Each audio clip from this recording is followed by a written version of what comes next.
Que tipo de sonho move a sua vida? Em 18 de setembro de 2018, eu ministrei essa palavra lá, ainda no antigo prédio, obviamente. E essa palavra, ela marcou meu coração. Eu tive o privilégio de conversar com um casal que foi nos visitar naquele dia. E passados já alguns meses, eles comentaram, na verdade passados mais de um ano, em 2019 já, esse casal teve a graça de compartilhar o quanto que o que eles ouviram ali da parte de Deus tocou seu coração. Essa palavra é um tipo de palavra que demanda de nós muita atenção. E esse é o tipo de palavra que a gente deve marcar para a vida. Portanto, você que está aqui, não se permita distrair. É uma palavra profunda. Muitas coisas vai depender de que você se esforce para acompanhar a revelação de Deus. Mas se você abrir o seu coração, se você buscar alcançar a frequência da fé e da revelação profética, você pode sair desse culto hoje com a sua vida transformada. Esse texto fala de dois homens que tiveram sonhos literais. Mas o significado dos sonhos desses homens eram proféticos. E nós vamos usar o sonho desses dois homens para aplicar aquilo que Deus quer ministrar ao nosso coração hoje. Antes de falar necessariamente sobre os sonhos desses homens, eu preciso falar sobre sonhos de uma forma geral. Primeiro eu quero te dizer que sonhos são importantíssimos na nossa vida. Os sonhos, na verdade, são o combustível da alma humana.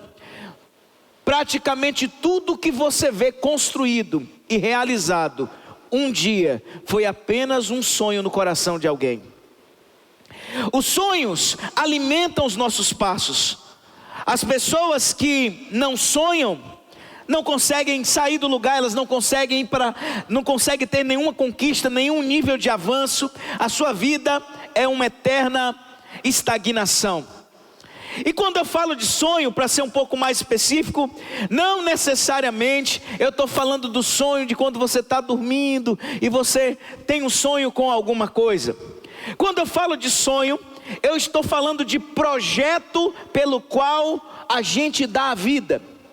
Ou seja, o projeto pelo qual a gente dá vida, esse é o nosso sonho. Porque nesse projeto, nesse sonho, nós vamos investir o nosso tempo, nós vamos perseverar, nós vamos investir nossa vida para buscar esse projeto, esse sonho. Isso é uma realidade. Eu oro para você que chegou aqui desistido de sonhar, que o Senhor te faça agora ressuscitar os sonhos do teu coração. É importantíssimo sonhar.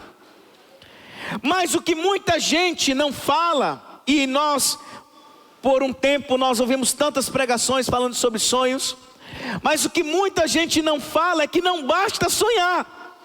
Tem uma segunda preocupação, e a preocupação é, tão importante como sonhar, é saber que tipo de sonho você está tendo.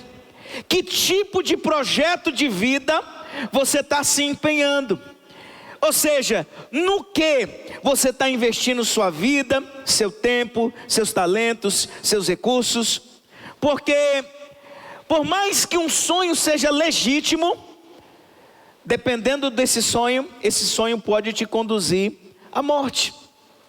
Eu vi muita gente que tiveram um sonho e no final esse sonho virou um pesadelo e teve morte.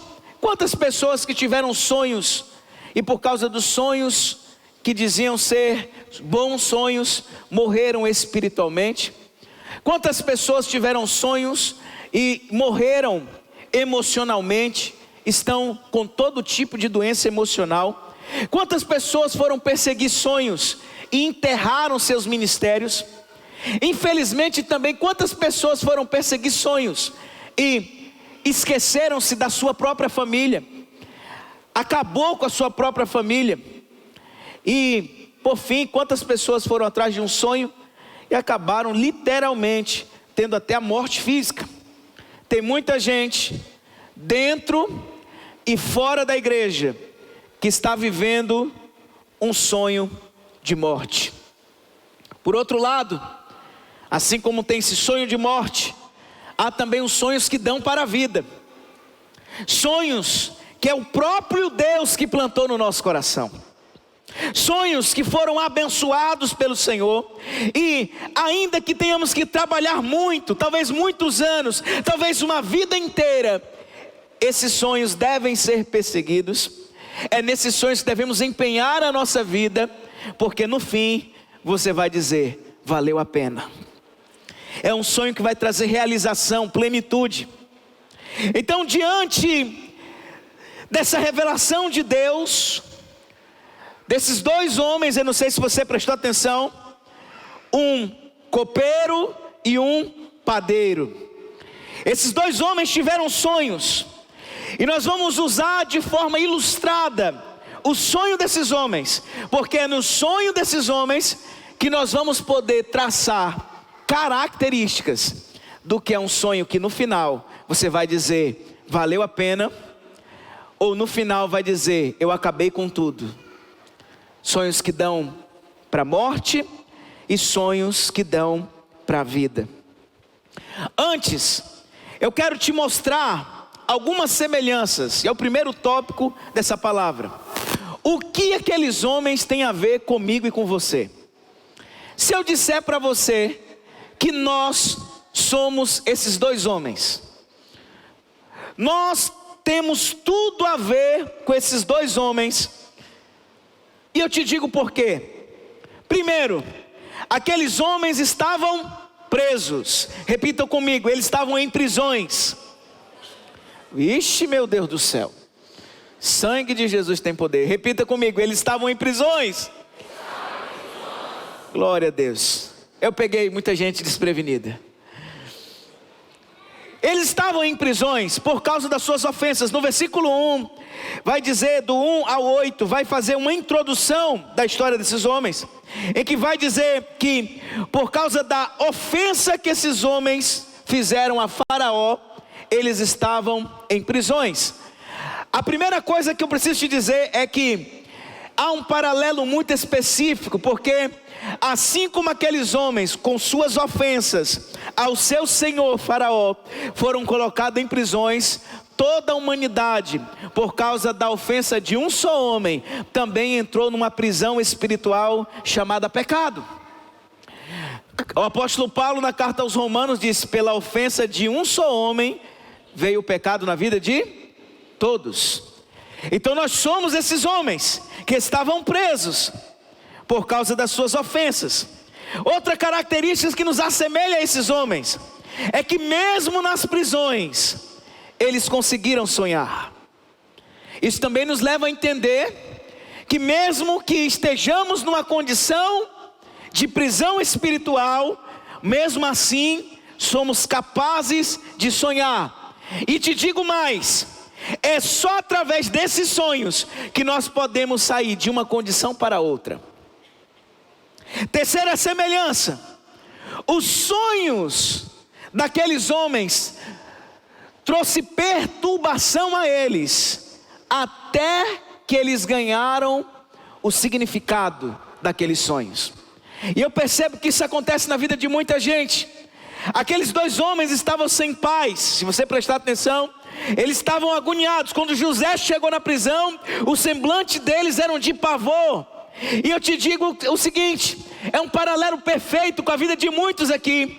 Tem muita gente sem paz, tem muita gente que não consegue saber, que não consegue discernir o que vai fazer da vida, porque não tem clareza dos sonhos que eles carregam no peito.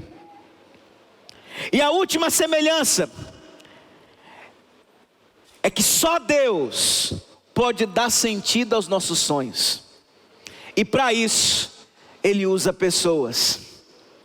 Porque foi José que, olhando a situação deles, olhou. Quando eles estavam ali perturbados, dizendo: nós tivemos sonhos, nós não sabemos o que significa. José falou: acaso não é Deus que dá a interpretação desses sonhos? E José falou: me conte. E quando eles contaram o sonho para José, José foi o canal de Deus para ajudar aqueles homens a discernir os seus sonhos. Por isso, pare de viver isolado, porque você vai precisar de alguém para te ajudar a entender os sonhos que estão dentro do teu peito. Dito isso, que esses homens somos nós, eu quero primeiro falar quais são as características dos sonhos que vão te levar à morte. Quais são as características de sonhos que vão terminar em morte? Por que nós precisamos saber disso? Porque tão importante como saber o que é certo, é saber aquilo que é errado. E eu quero te dizer que tudo que eu vou lhe falar agora tem um significado muito claro na nossa aplicação do nosso dia a dia, na nossa vida. E para isso, nós vamos fazer uma dinâmica. Na leitura bíblica, o primeiro sonho a ser interpretado é o sonho do copeiro, e depois o do padeiro.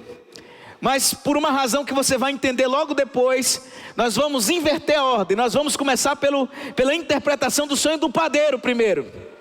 E você já vai entender por quê. Porque o sonho do padeiro foi o sonho que levou ele à forca. E eu não quero terminar esse culto desse jeito, né?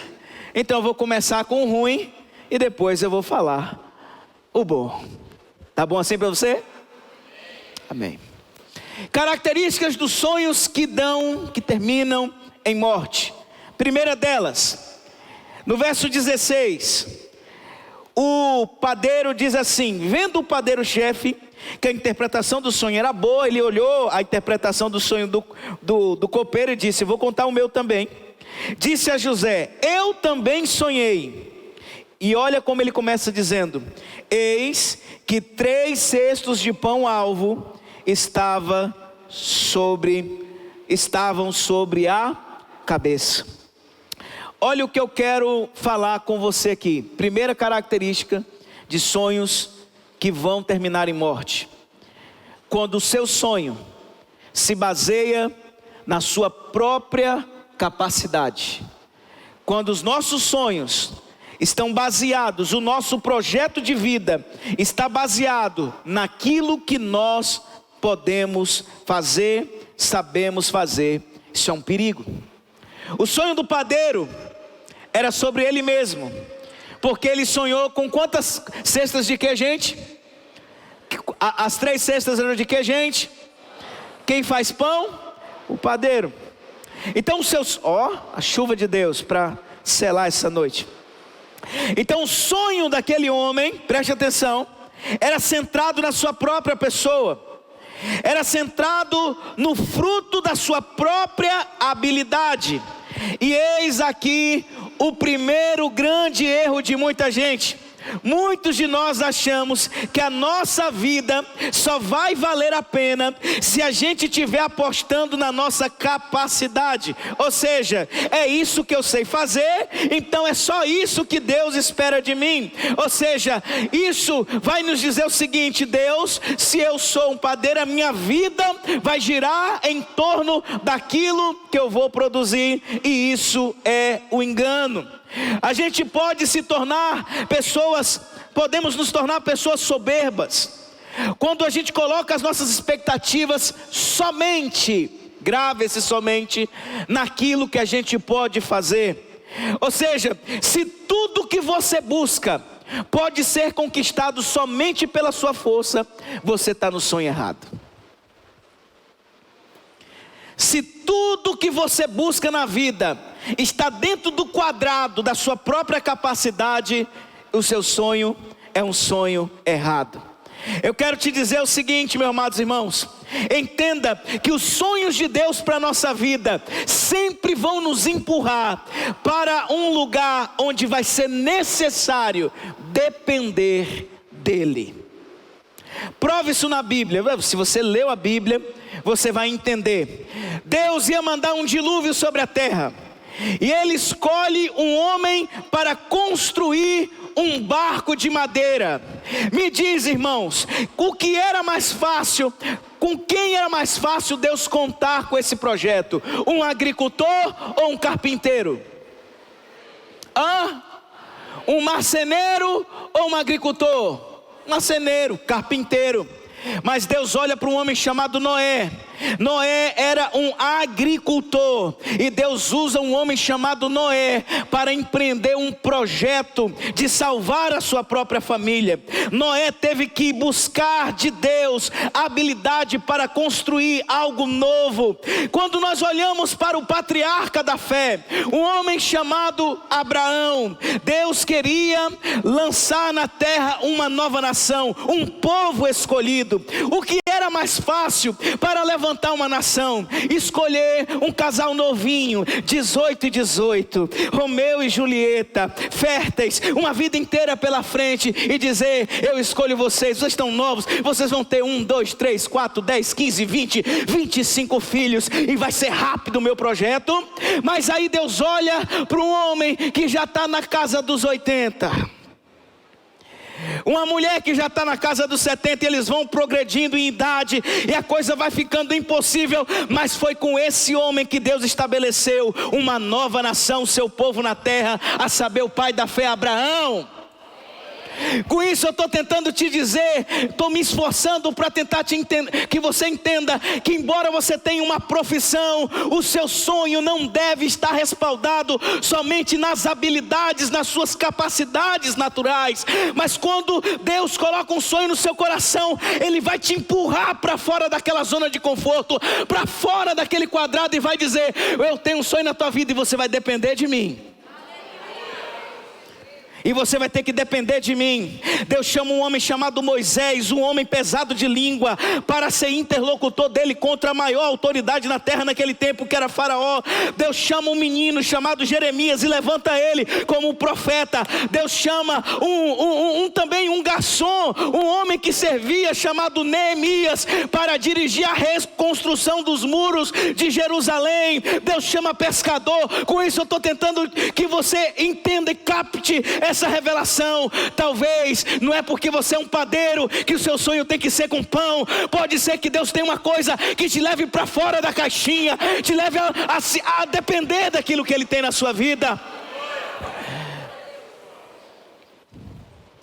Segunda coisa que eu vejo: o meu sonho é para a morte quando ele produz um fardo sobre a minha vida. Quantos cestos estavam sobre a cabeça do padeiro? Irmão, eu sei que alguém aqui já talvez veio do Nordeste, sabe que equilibrar um cesto na cabeça já é ruim. Agora 3.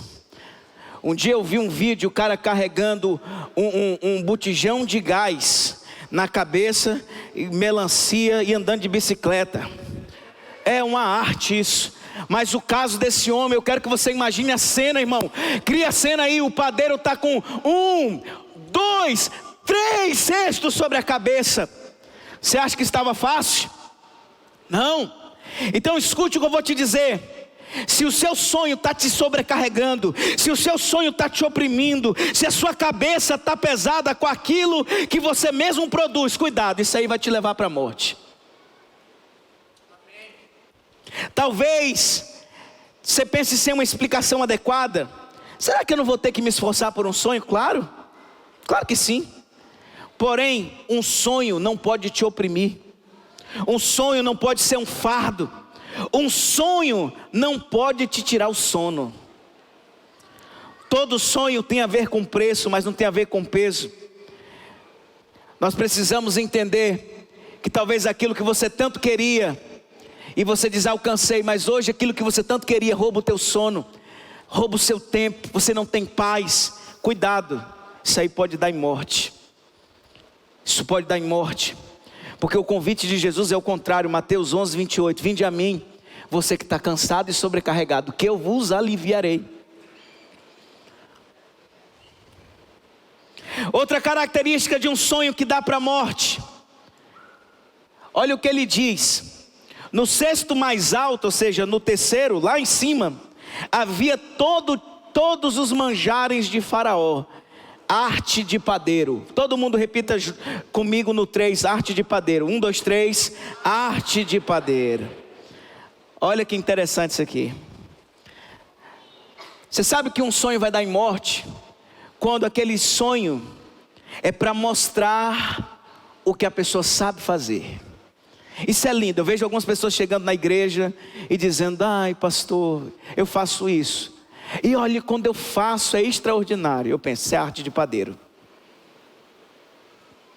É a vaidade do coração do homem. Nossa, como eu canto. Nossa, como eu danço. Nossa, como eu prego. Nossa, como ninguém faz isso melhor do que eu na terra. Isso é arte de padeiro. E infelizmente tem muita gente que busca um sonho para ser aplaudida, para ser reconhecida. Querem a glória dos homens. E para isso busca todo tipo, estudando, quer ser rico, milionário, bilhardário, quer estar em todo lugar. Porém, nós não fomos feitos para receber a glória. Toda pessoa que vive em função dos aplausos dos homens, está dando as costas para Deus, porque toda a glória é de Deus. Cuidado, às vezes nós não percebemos, mas nós estamos assim, vivendo em função da arte de padeiro. Olha isso, olha aquilo. E você percebe a vaidade no coração do padeiro, quando ele diz, no cesto mais alto, tinha todos os manjares. Pausa dramática, arte de padeiro. Não é assim. Se sua vida está respaldada nessas coisas, para angariar aplausos, para mostrar, olha como eu sei fazer bem isso aqui, você tem que ter cuidado. Pode ser a coisa mais nobre, isso não vai dar certo. Nós somos chamados para produzir glória para o Senhor. Outra característica que mostra que um sonho vai dar em morte, preste atenção. O sonho que dá para a morte é quando os resultados desse sonho alimentam as trevas. Ainda no verso 17, parte B, diz que essa arte de padeiro que estava no terceiro cesto, ela foi comida, ela foi devorada pelas aves, não é isso? As aves comeram a arte de padeiro. E olha que interessante, se aquele pão era para Faraó, o senhor do padeiro, aquelas aves interceptaram aquele sonho, aquela produção. E o que as aves representam? As aves na Bíblia, principalmente no Antigo Testamento, e geralmente essas aves, elas apontam para demônios. Um exemplo, quando Abraão está firmando um pacto com Deus, que Deus manda ele partir os animais, e que ele vai para firmar aquele pacto, as aves de rapina vêm para tentar comer aquilo ali, e ele tem que enxotar as aves. Quando Jesus está falando na parábola do semeador, que aquela semente que caiu à beira do caminho, ela não frutificou, ele disse que as aves comeram. Jesus diz que esse é semelhante ao homem que recebe a palavra, e ele não absorve a palavra, e os demônios roubam a palavra daquele homem. E por que eu estou trazendo essa explicação? Porque o meu sonho, ele é para a morte. Escute, ele é para a morte, quando o resultado daquilo que eu vou empreender vai alimentar a carne, vai servir para satisfazer demônios. Eu te faço uma pergunta, talvez por que você quer ganhar mais? Talvez porque você quer alcançar outros níveis. Talvez é só para alimentar mais o pecado do seu coração, a vaidade do seu coração. Não que isso não seja legítimo ganhar mais, mas o propósito para o qual você quer tantas coisas é para quê? Ai pastor, eu quero uma lagoa, eu quero comprar 2 jet ski para me passar o final de semana com as novinhas. Pode ser que isso aí não é de Deus. Pode ser não, com certeza não é. Ai, pastor, eu quero aquele carro X, porque eu vou botar ali aquele som pancadão, e eu vou parar lá na praça do ginásio, e todo mundo vai. Que Deus me abençoe para isso. Deus tem mais o que fazer, irmão. Você quer ter mais para quê? No fim do seu sonho, quem vai se alimentar do seu sonho? O seu Senhor ou as aves de rapina? Eu vejo muita gente prendendo a vida em um sonho que vai dar para a morte. Esse era o sonho que vai dar para a morte. Mas eu quero declarar sobre a sua vida aqui em nome de Jesus.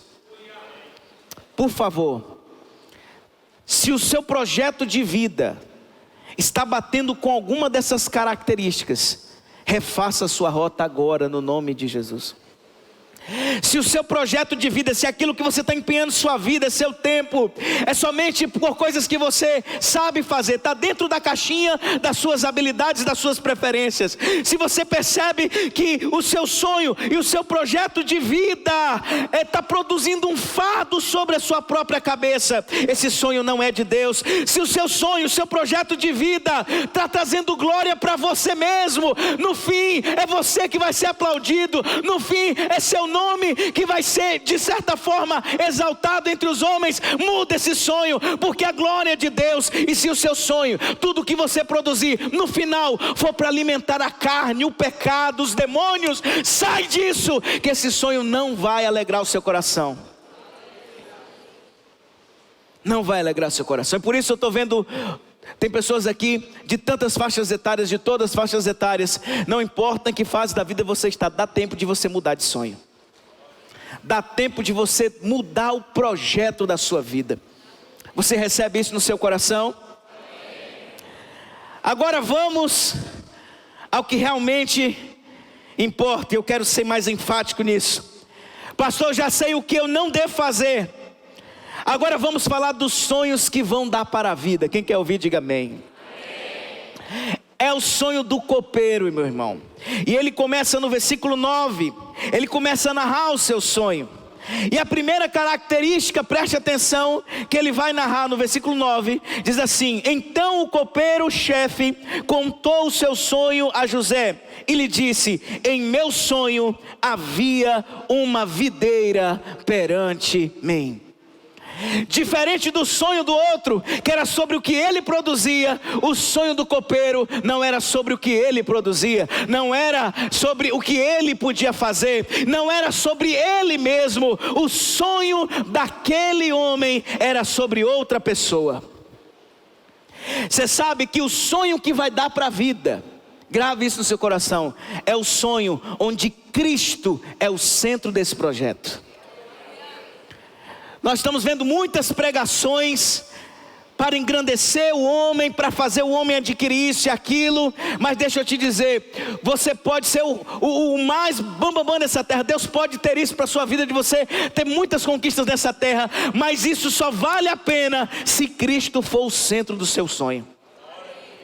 Ele disse: no meu sonho havia uma videira perante mim. Qual é o centro do sonho?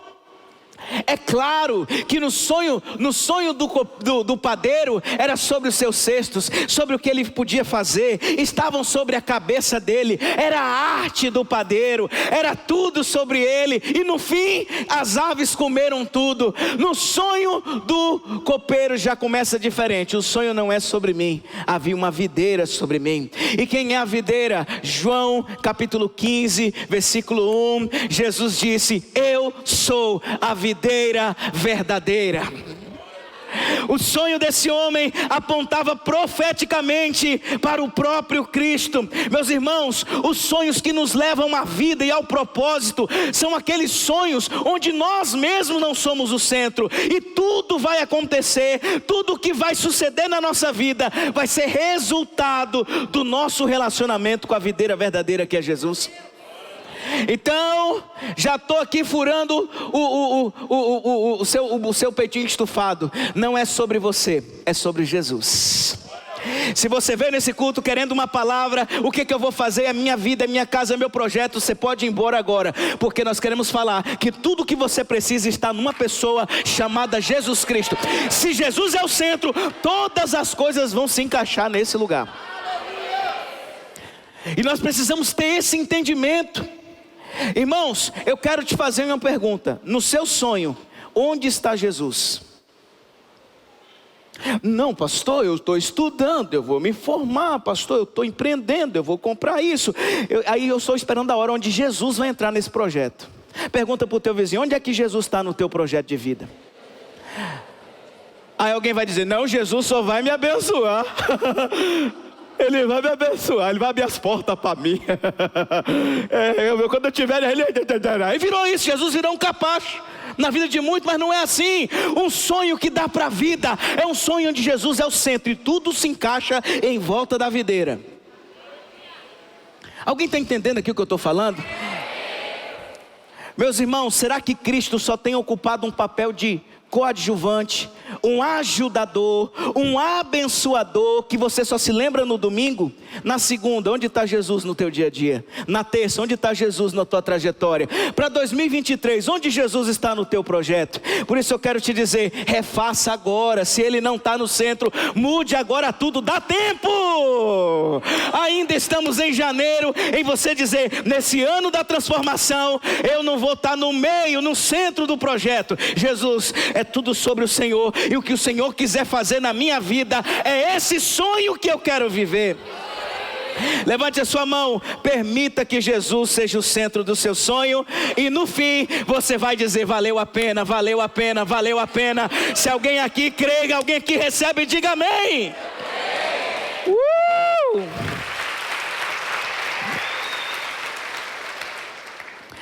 Segunda coisa que mostra o que é um sonho que vai dar para a vida. Versículo 10, ele diz assim, e na videira 3 ramos, ao brotar a vide havia flores, e seus cachos produziam uvas maduras. Repita comigo assim, ramos, flores, cachos, uvas maduras. Segunda chave que vai traçar a diferença de um sonho que dá para a vida. O sonho que é para a vida respeita um processo. Veja, ele viu a videira não estava já com as uvas maduras. Ele viu o processo das uvas. Ele viu os ramos, ele viu as flores, ele viu os cachos e depois ele viu as uvas maduras. Eu tenho uma palavra para você. Todo sonho de Deus, de fato, existe um processo. Ou seja, os sonhos de Deus precisam passar pelo processo. Assim foi com todos os homens de Deus, e esse processo é importante para nos transformar. Os sonhos é uma maneira que Deus usa para nos transformar. Quem quer ser transformado nesse ano aqui? Então viva o processo. Tem gente que quer pular as etapas. Ele quer sair da bicicleta para a caminhonete. Não é assim. Da bicicleta você vai para uma Pop, para uma Trax. Depois você vai para a Pop. Depois você compra uma Titan. Depois você vende, dá entrada num Gol 2002. Aí depois você compra um Gol 2006. Aí você vai. Mas tem gente que ele já quer chegar logo. Não, eu estou esperando minha BMW. É um sonho que eu tenho. Estou até jogando na Mega Sena. Tem crente que joga na Mega Sena, ele quer pular as etapas. Ele joga no facinho, ele joga aquele joguinho no seu bet esportivo. E ele diz, não pastor, porque Deus vai me abençoar, não é assim não. É processo, é o ramo, é a flor, é o cacho e depois a uva. É um processo. É um processo que todo mundo tem que viver. É um processo. Esse é um processo de Deus na nossa vida, porque em cada etapa Deus vai transformando o nosso caráter. Deus vai nos dando habilidade e vai nos dando suporte para quando chegar a hora poder pegar a uva madura. E Deus está falando com alguém aqui que não aguenta, começa o processo e você desiste. Quando você vê o ramo, você diz, não tem nada para mim. Mas depois do ramo, meu irmão, vem a flor. Depois da flor vem o cacho. E depois você vê a fruta amadurecendo. Eu quero declarar em nome de Jesus sobre a sua vida aqui. Grave isso no seu coração. Quando chegar no final, você não é o mesmo que começou. Eu vou até te dizer aqui, levante sua mão. O sonho é só um pretexto de Deus para transformar você na pessoa que Ele quer que você seja. Então respeite o processo, não fuja do processo. Esse negócio de uma hora para outra, esse negócio, não, rapidinho já não, isso não é de Deus. Deus está falando ao meu coração para avisar para alguém que nesse ano alguém vai vir com uma proposta para tentar pular etapa. Não assine esse contrato, não vá nesse negócio, porque tudo que é de Deus demanda tempo, processo, etapas, uma após a outra. Primeiro o ramo, depois a flor, depois os cachos, depois a uva madura. Eu quero profetizar sobre a sua vida. Não aborte o processo. Se você começou algo, em nome de Jesus, você vai viver. Sabe por quê? Porque uva verde faz vinagre, mas uva madura faz vinho. Aleluia! Uva verde faz vinagre, mas a uva madura faz vinho. Decida viver isso. Outra característica de um sonho que dá para a vida, de um sonho que alcança o propósito, está no versículo 11, me acompanha aí. Diz assim: o copo de Faraó estava na minha mão. O copo de quem, gente? O copo de quem? Então grave essa verdade. Quando um sonho é de Deus, Ele deixa bem claro que você é apenas um mordomo. O copo é de quem? Não é o meu copo, é o copo de quem? O copeiro tem ciência que apesar dele ser o copeiro, o copo não é dele. O copo é de quem? É de Faraó. É do seu senhor. É do seu chefe. Escute, grave isso aqui, é para botar em status. Sua vida é definida a partir do que você faz com aquilo que Deus coloca nas suas mãos. Vou repetir. Sua vida é definida com aquilo que você faz, com aquilo que Deus coloca nas suas mãos. Você sabe, tem muita gente que está muito usando um pronome possessivo. É meu, é meu, é meu. É meu isso, é meu aquilo. Mas quando um sonho é de Deus, você fala: esse emprego aqui foi Deus que me deu. Está vendo essa casa aí? Trabalhei, mas eu tenho ciência que foi Deus que me deu. Está vendo essa família linda que eu tenho aqui? Não fui eu não. Foi Deus que me deu essa mulher, foi Deus que me deu esses meninos. É ter a consciência e saber que tudo aquilo que eu tenho não é meu, tudo pertence a Deus, eu só administro. Eu só administro. O copeiro e o padeiro eram servos, mas só o copeiro sabia de que apesar de que o copo estava nas suas mãos, o copo não era dele. O copo de Faraó estava nas minhas mãos. Eu quero profetizar sobre a sua vida. Você precisa voltar. Você está muito achando que é dono das coisas, mas deixa eu te dizer, tudo isso aqui, tudo que você tem, inclusive o fôlego que está dentro dos seus pulmões agora, tudo isso tem um dono. Aleluia. Deus é o dono de tudo. Do Senhor é a terra e a sua plenitude. Aleluia. Então esse emprego, esse salário, esses recursos aí, não é só para dizer é meu, está ali. Não, foi Deus que lhe deu para algum propósito. Você tem que perguntar para Ele, mas foi Ele que te deu. E cultive sempre essa consciência: se Deus me deu, eu tenho que cuidar. Se Deus que me deu, eu tenho que administrar bem. Se Deus me deu, eu não posso fazer aquilo que eu acho, mas eu preciso perguntar para o meu Senhor a melhor maneira de administrar aquilo que Ele mesmo me deu. Por isso eu profetizo em nome de Jesus, receba sobre a sua vida agora essa consciência de que você é só um mordomo, nós somos só administradores, tudo é de Deus. A minha casa foi Deus que me deu, minha família foi Deus que me deu, tudo que eu tenho, tudo que sou, foi Deus que me deu. Por isso cultive essa consciência que apesar que o copo esteja nas suas mãos, esse copo não é seu, ele é do seu Senhor. Alguém que pode agradecer porque reconhece que foi Deus que tem te dado todas essas coisas maravilhosas. Deus me deu.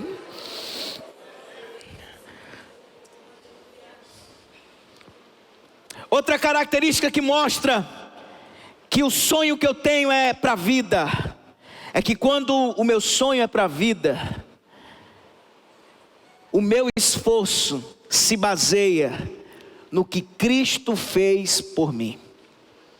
Onde está isso, pastor? Ainda no versículo 11, porque quando ele diz assim, o copo de Faraó estava na minha mão, aí olha o que ele diz, tomei as uvas e as espremi no copo de Faraó, e a dei na mão do próprio Faraó. Mas eu quero que só fixe aqui, ó. Tomei as uvas e as espremi no copo de Faraó. Escute. Olha o paralelo aqui.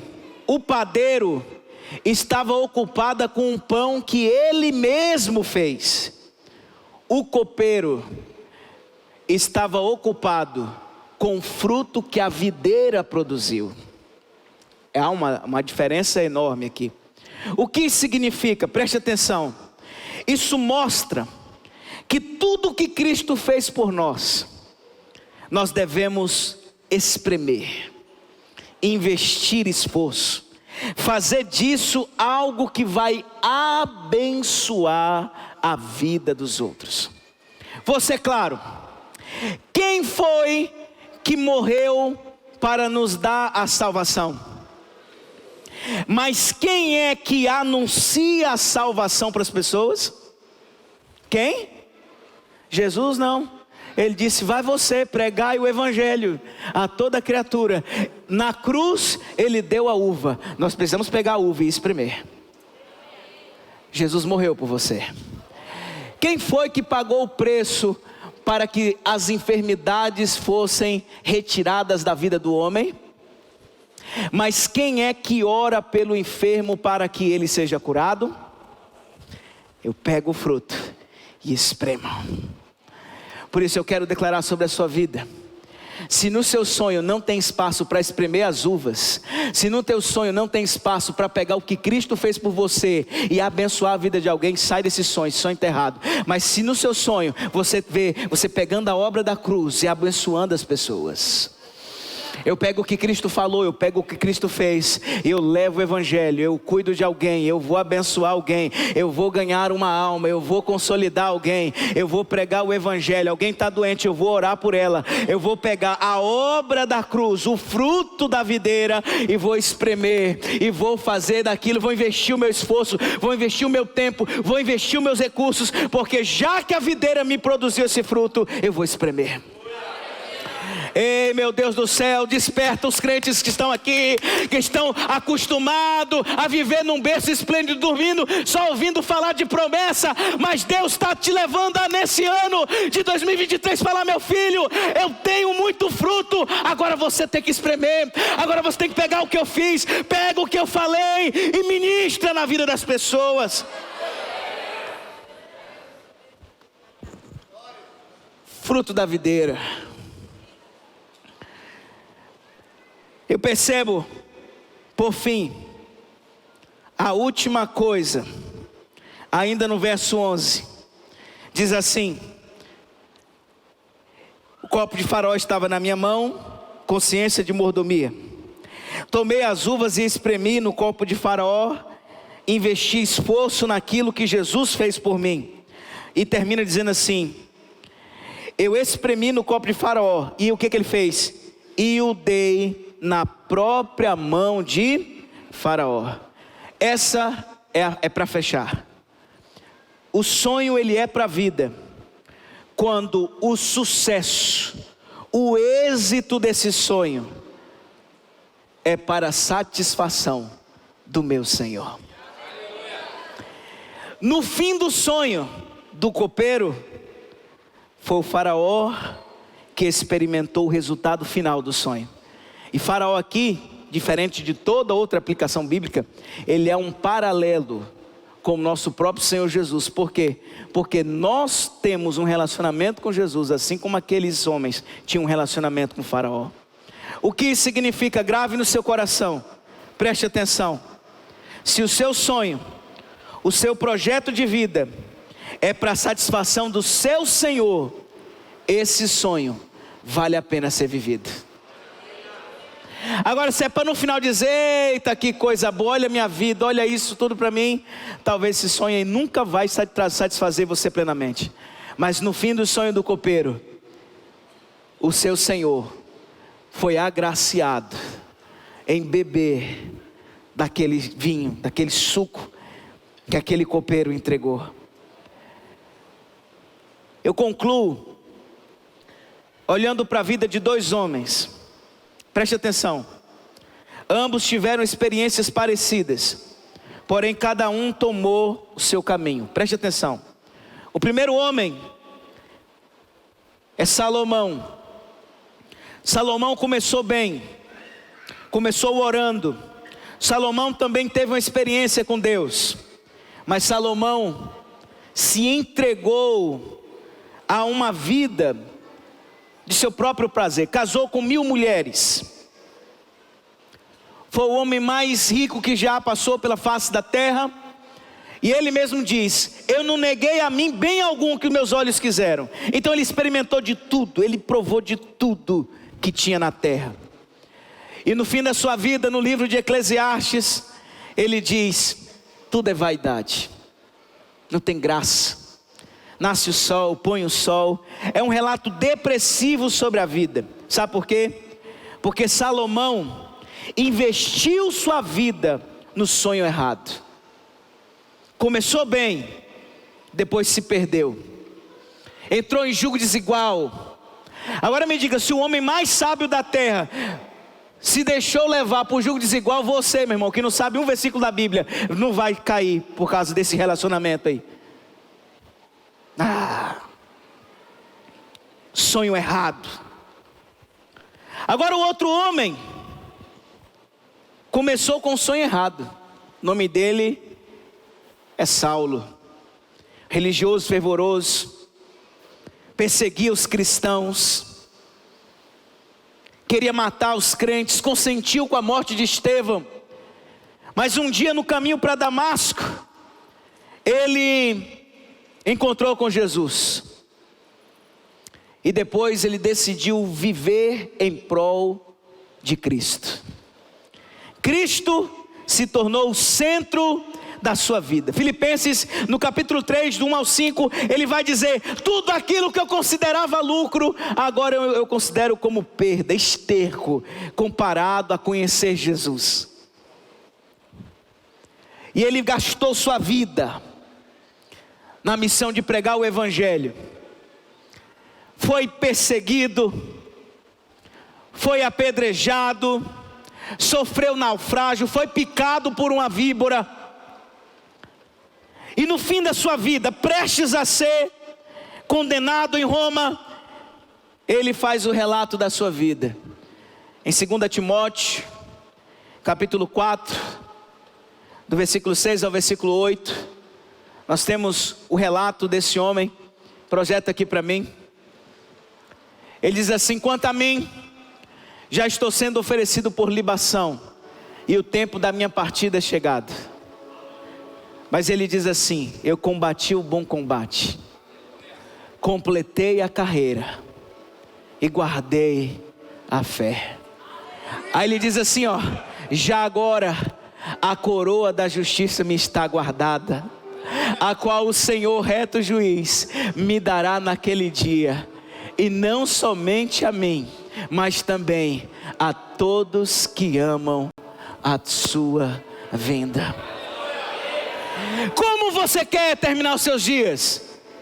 Dizendo: que tédio, estou aqui nessa lagoa olhando esses patos, Só vaidade. Ou talvez, sem lagoa, sem pato, sentado num banco, mas dizendo: está valendo a pena. A melhor coisa que eu fiz foi trocar meu projeto de vida. E quando você souber que está chegando o seu fim, você dizer: eu combati o bom combate, Tiago.